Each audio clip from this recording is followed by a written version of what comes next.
Now, I'm going to give you a story. It's an Indian story about an Indian woman and her journey. Let me begin with my parents. I'm a product of this visionary mother and father. Many years ago, when I was born in the 50s and 60s didn't belong to girls in India. They belonged to boys.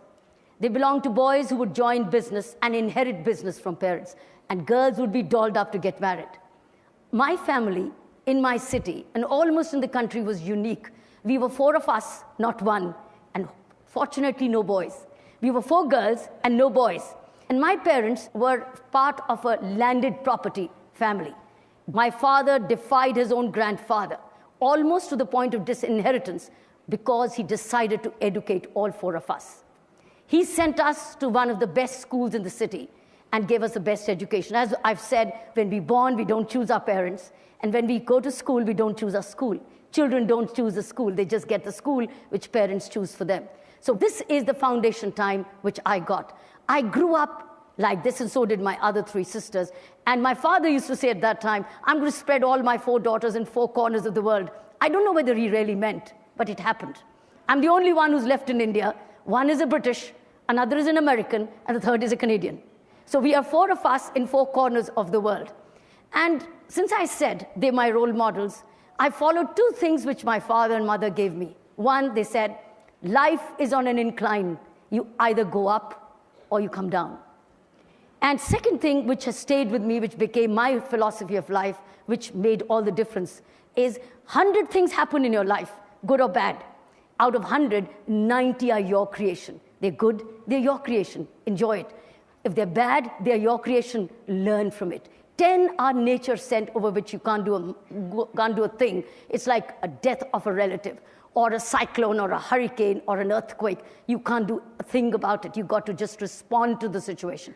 But that response comes out of those 90 points. Since I'm a product of this philosophy of 90-10, and secondly, life on an incline, that's the way I grew up. I grew up to be valuing what I got. I'm a product of opportunities, rare opportunities in the 50s and the 60s, which girls didn't get. And I was conscious of the fact that what my parents were giving me was something unique, because all my best school friends were getting dolled up to get married with a lot of dowry. And here I was with a tennis racket and going to school and doing all kinds of extracurricular activities. I thought I must tell you this. Why I said this is the background. This is what comes next. I joined the Indian Police Service as a tough woman, a woman with indefatigable stamina, because I used to run for my tennis titles, etc. But I joined the Indian Police Service. And then it was a new pattern of policing. For me, the policing stood for power to correct, power to prevent, and power to detect. This is something like a new definition ever given in policing in India, the power to prevent. Because normally it was always said power to detect, and that's it, or power to punish. But I decided, no, it's a power to prevent, because that's what I learned when I was growing up. How do I prevent the 10 and never make it more than 10? So this is how it came into my service, and it was different from the men. I didn't want to make it different from the men, but it was different, because this is the way I was different. And I redefined policing concepts in India. I'm going to take you to 2 journeys, my policing journey and my prison journey. What you see, if you see the title called PM's Car Held, this is the first time Prime Minister of India was given a parking ticket. That's the first time in India, and I can tell you, this is the last time you're hearing about it. It will never happen again in India, because now it was once and forever. And the rule was, because I was sensitive, I was compassionate, I was very sensitive to injustice, and I was very pro-justice. That's the reason, as a woman, I joined the Indian Police Service. I had other options, but I didn't choose them. So I'm going to move on. This is about tough policing, equal policing. Now I was known that here's a woman who's not going to listen. So I was sent to all indiscriminate postings which others would say no. I now went to a prison assignment as a police officer. Normally, police officers don't want to do prison. They sent me to prison to lock me up, thinking, now there would be no cars and no VIPs to be given tickets to. Let's lock her up. Here I got a prison assignment. This was a prison assignment, which is one big den of criminals.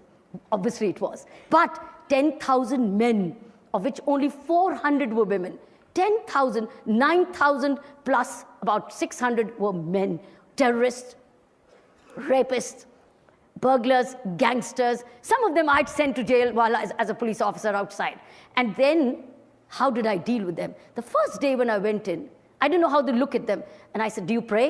When I looked at the group, I said, do you pray? And they saw me as a young, short woman wearing a Pathan suit. They said, do you pray?